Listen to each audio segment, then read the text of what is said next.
വ്യക്തികളും ഓരോ അത്ഭുതമായി മാറുന്നത് അവർ ചെയ്യുന്ന നന്മ നിറഞ്ഞ പ്രവൃത്തികളിലൂടെയാണ്.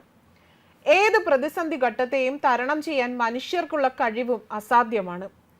രാജ്യത്തിന്റെ ഏതോ ഒരു കോണിലിരിക്കുന്ന വ്യക്തികൾ ഇന്ന് അവർ ചെയ്യുന്ന നല്ല പ്രവൃത്തികൾ കൊണ്ടും ചെയ്യുന്ന ജോലികൾ കൊണ്ടും ലോകമറിയുന്നു. കൂടുതലും സാധാരണക്കാരായ ജനങ്ങളാണ് ഈ പട്ടികയിൽ ഇടം പിടിക്കുന്നതും. നരേന്ദ്രമോദിയുടെ റേഡിയോ പരിപാടിയായ മൻ കി ബാത്തിൽ അത്തരത്തിലുള്ള വ്യക്തികളെ കണ്ടെത്തി അവരെ പ്രശംസിക്കുക പതിവാണ്. ഇപ്പോൾ തമിഴ്നാട്ടിലെ മധുര ജില്ലയിലെ സർക്കാർ സ്കൂളിൽ ജോലി ചെയ്യുന്ന ഒരു തമിഴ് അധ്യാപികയുടെ പേര് നരേന്ദ്രമോദി മൻ കി ബാത്തിൽ പരാമർശിച്ചിരിക്കുകയാണ്. ഓരോ ദുരന്ത സമയത്തും നമുക്ക് ചുറ്റുമുള്ള ചിലർ ക്ഷമ കൈവിടാതെ ആ ദുരന്തത്തിൽ നിന്ന് പലതും പഠിക്കുന്നു. അത്തരത്തിൽ ഒരാളാണ് ശുഭശ്രീ. ആ സാധാരണ അധ്യാപികയെക്കുറിച്ച് പ്രധാനമന്ത്രി നരേന്ദ്രമോദി പറഞ്ഞ വാക്കുകളാണിവ. സെപ്റ്റംബർ മാസത്തിൽ അവതരിപ്പിച്ച മൻ കി ബാത്തിലാണ് മോദി ശുഭശ്രീ എന്ന അധ്യാപികയെ രാജ്യത്തിന് പരിചയപ്പെടുത്തിയത്. അദ്ദേഹം ശുഭശ്രീയെ പരിചയപ്പെടുത്തുന്നതിന്റെ കാരണം ഇതാണ്. അവർ മധുരൈ ജില്ലയിലെ ഫുലങ്കുലം പ്രദേശവാസിയാണ്. സർക്കാർ സ്കൂളിൽ തമിഴ് അധ്യാപികയായി ജോലി ചെയ്യുന്നു. വരിച്ചൂർ എന്ന പ്രദേശത്ത് 40 സെന്റ് സ്ഥലത്ത് വമ്പൻ ഔഷധ തോട്ടമാണ് ശുഭശ്രീ വികസിപ്പിച്ചിട്ടുള്ളത്. നിരവധി അപൂർവ ഇനം ഔഷധ സസ്യങ്ങൾ ഇവിടെ വളരുന്നു.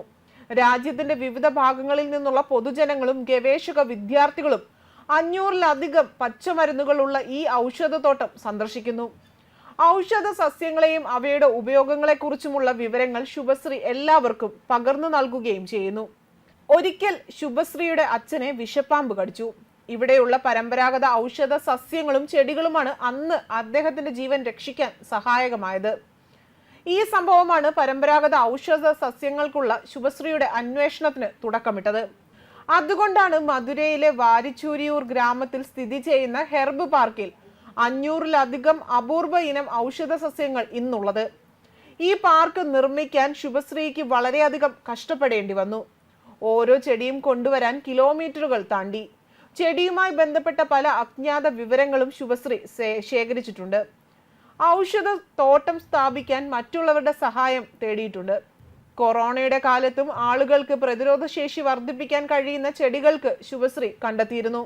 അതോടൊപ്പം നരേന്ദ്രമോദി മൻ കി ബാത്തിൽ കേരളത്തിലെ വ്യക്തികളെയും പ്രശംസിക്കാതെ ഇരുന്നില്ല എന്നതും ശ്രദ്ധേയമായ കാര്യമായിരുന്നു. കോഴിക്കോട് സ്വദേശിയായ സുബ്രഹ്മണ്യൻ മൻ കി ബാത്തിൽ അഭിനന്ദനം ഏറ്റുവാങ്ങിയിരുന്നു. വിസ്മയകരമായ പ്രയത്നമാണ് അദ്ദേഹത്തിൻ്റെത് എന്നാണ് പ്രധാനമന്ത്രി വിശേഷിപ്പിച്ചത്. കോഴിക്കോട് ഒളിവെണ്ണ തൊണ്ടിലക്കടവ് മലയന്തോടി സ്വദേശിയാണ് സുബ്രഹ്മണ്യൻ. പ്രധാനമന്ത്രിയുടെ വാക്കുകൾ ഇങ്ങനെയാണ്: റെഡ്യൂസ്, റീയൂസ്, റീസൈക്കിൾ എന്നതിനെക്കുറിച്ച് ആളുകൾ സംസാരിക്കാൻ തുടങ്ങിയിരിക്കുന്നു. ഉദാഹരണങ്ങൾ നൽകുന്നു. ഇപ്പോഴിതാ കേരളത്തിലെ കോഴിക്കോട് നടന്ന ഒരു വിസ്മയകരമായ പ്രയത്നത്തെക്കുറിച്ച് അറിയാൻ കഴിഞ്ഞു. അവിടെ 74 വയസ്സുകാരനായ സുബ്രഹ്മണ്യൻ 23,000-ലധികം കസേരകൾ നന്നാക്കി വീണ്ടും ഉപയോഗയോഗ്യമാക്കി. ആളുകൾ അദ്ദേഹത്തെ റെഡ്യൂസ്, റീയൂസ്, റീസൈക്കിൾ, അതായത് RRR ചാമ്പ്യൻ എന്ന് വിളിക്കുന്നു. Kozhikode civil station, PWD agency, LIC ഓഫീസുകളിൽ അദ്ദേഹത്തിന്റെ ഈ അതുല്യമായ പരിശ്രമങ്ങൾ കാണാം എന്നാണ് പ്രധാനമന്ത്രി പറഞ്ഞത്. ശുചിത്വം നമ്മുടെ സ്വഭാവമാകുന്നത് വരെ ഇത് ചെയ്യേണ്ടതാണ്. നിങ്ങളുടെ കുടുംബാംഗങ്ങൾ, സുഹൃത്തുക്കൾ, അയൽക്കാർ അല്ലെങ്കിൽ സഹപ്രവർത്തകർ എന്നിവരോടൊപ്പം ശുചിത്വ ക്യാമ്പയിനിൽ പങ്കെടുക്കാൻ ഞാൻ നിങ്ങളോട് അഭ്യർത്ഥിക്കുന്നതായും അദ്ദേഹം പറഞ്ഞിരുന്നു. സ്വച്ഛ് ഭാരത് മിഷന്റെ വിജയത്തിൽ ഒരിക്കൽ കൂടി ഞാൻ നിങ്ങളെ എല്ലാവരെയും അഭിനന്ദിക്കുന്നുവെന്നും അദ്ദേഹം മൻ കി ബാത്തിൽ പറഞ്ഞിരുന്നു. കഴിഞ്ഞ ദിവസമാണ് മൻ കി ബാത്ത് ആരംഭിച്ചിട്ട് 10 വർഷം തികയുന്നത്. പ്രധാനമന്ത്രിയുടെ പ്രതിമാസ പരിപാടിയായ മൻ കി ബാത്ത് 2014 ഒക്ടോബർ 3-നാണ് ആദ്യമായി സംപ്രേഷണം ചെയ്യുന്നത്. 10ാം വാർഷികത്തിലേക്ക് കടക്കുമ്പോൾ സ്നേഹത്തിന്റെ ഭാഷയിൽ പ്രധാനമന്ത്രി നന്ദി അറിയിക്കുകയും ചെയ്തിരുന്നു. ശ്രോതാക്കളാണ് മൻ കി ബാത്തിന്റെ യഥാർത്ഥ അവതാരകരെന്ന് പ്രധാനമന്ത്രി പറഞ്ഞു. നെഗറ്റീവോ അല്ലെങ്കിൽ മസാലസുകൾ എന്ന് വിളിക്കപ്പെടുന്ന ഘടകങ്ങളോ ഇല്ലാതെ ഒരു പരിപാടിയും ജനങ്ങളിലേക്ക് എത്തിക്കില്ല എന്ന ധാരണ നിലനിൽക്കുന്ന ഈ കാലഘട്ടത്തിൽ ശുഭചിന്തകൾക്കും ഉദാഹരണങ്ങൾക്കും ജീവിത കഥകളുമായി രാജ്യത്തെ പൗരന്മാർ എത്രമാത്രം ആവേശഭരിതരാണ് എന്നതിന് ഉദാഹരണമാണ് മൻ കി ബാത്ത് എന്നും പ്രധാനമന്ത്രി പറഞ്ഞു. ന്യൂസ് ഡെസ്ക് കർമ്മ ന്യൂസ്.